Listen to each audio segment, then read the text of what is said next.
अस्सलाम वालेकुम जी, उम्मीद है आप सब खैरियत से होंगे। आज एक और इन्फॉर्मेटिव वीडियो के साथ मैं हाज़िर हुआ हूँ। ये हमारी साइट है, यहाँ पे हमने जो सारा जो घसू है वो डलवा दिया है। घसू प्राइमरली जो है वो लाहौर में और सेंट्रल पंजाब में जो है वो डाला जाता है, ठीक है। और इसको बैक फिलिंग भी कहते हैं, ठीक है।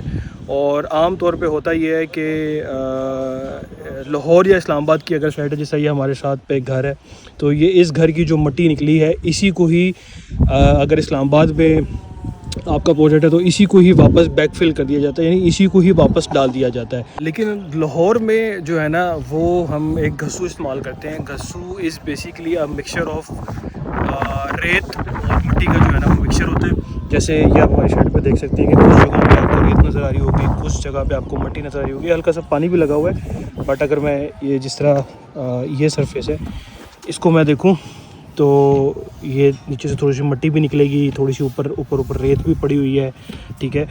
ये घसू दिखाने का आपको मकसद ये है कि this is what it is. ये इस तरह का जो है ये मटेरियल होता है, ठीक है।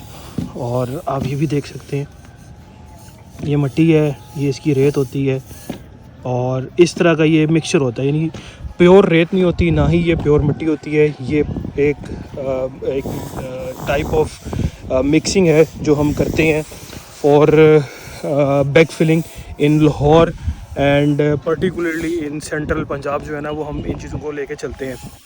अच्छा, अब घसू जो है ना वो कितने अक़साम का होता है, इस पे काफ़ी बहस है। अगेन जो टेक्निकल लोग हैं वो इसको टर्मिनोलॉजी देते हैं कि यार एक दरियाई घसू होता है और एक टोए का घसू होता है। तो उनसे अगर बात की जाए कि यार कौन सा घसू बेहतर है तो वो कहते हैं दरियाई घसू बेहतर है। तो दरियाई घसू क्यों बेहतर है? जी वो महंगा आता है तो अच्छा होगा, ठीक है।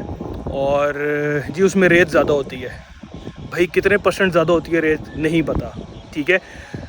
जी बस वो दरिया से निकाला जाता है तो इसलिए उसको दरियाई घसू कहते हैं, ठीक है। तो वो थोड़ा महंगा होता है। तो ये टर्मिनोलॉजी जो है ना, ये इस्तिलाहात जो है ना वो यूज़ की जा रही हैं। बट मैंने जब टेस्टिंग की है, आपने देखा होगा कि मैंने चनाब रेत की और घसू की टेस्टिंग की है, तो मुझे कोई ख़ास डिफरेंस जो है ना वो पता नहीं लग पाया, ठीक है।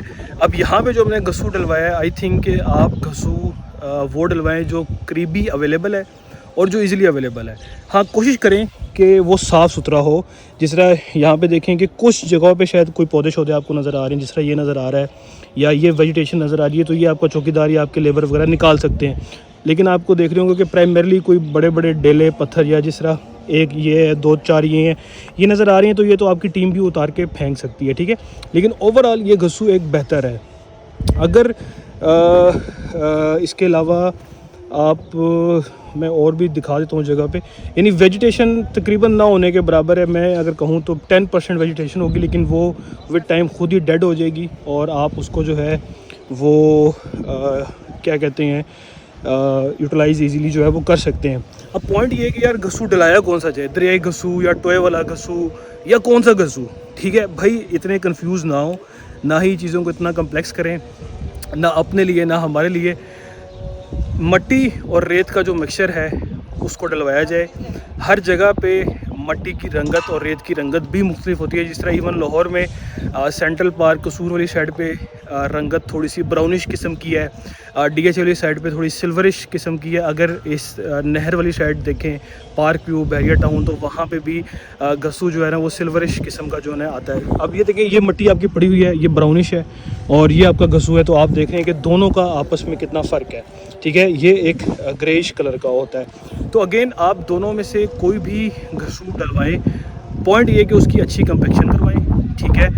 लेट इट सेटल और उसको यूटिलाइज़ करें, ठीक है। और घसू और ये भी पॉइंट है कि यार अगर आप कह रहे हैं कि रेत का मिक्सचर है तो सबसे बेहतरीन मटेरियल कौन सा है, हम क्या ईंट ही डाल दें, ईंट कह रहा हूँ, मट्टी ना डाल दें, हम खाली रेत ना डाल दें। तो इसके मुतालिक मैंने एक डिटेल वीडियो बनाई हुई है, वो देख सकते हैं कि हमें बैक फिल के तौर पे मट्टी डलवानी चाहिए या रेत डलवानी चाहिए या घसू डलवाना चाहिए। और उसमें मैंने कंक्लूड ये किया था कि आपको घसू डलवाना चाहिए, क्योंकि ये हमें इकोनॉमिकल पड़ता है। आप खाली यहाँ पे रेत डलवाएंगे इतनी ज़्यादा तो ये आपको बहुत कॉस्टली 3-4 लाख का ये तो घसू चला जाएगा एक 10 मरले के घर पर। और जबकि रेत चली जाएगी और जो घसू है वो आपको 1.5-2 लाख तक का जो है वो फ़र्क पड़ेगा। एक चीज़, दूसरा पॉइंट जो सबसे इम्पोर्टेंट है वो ये है कि भाई यहाँ पे हमारा फर्शों का लोड आना है, बिल्डिंग का लोड नहीं है। बिल्डिंग का लोड आपका इस दीवारों के ऊपर है जो कि नीचे पक्की मिट्टी तक गई हुई है, और इसी के ऊपर छत आनी है, और इसी के ऊपर ही आपका जो है वो प्रॉपर लोड आना है।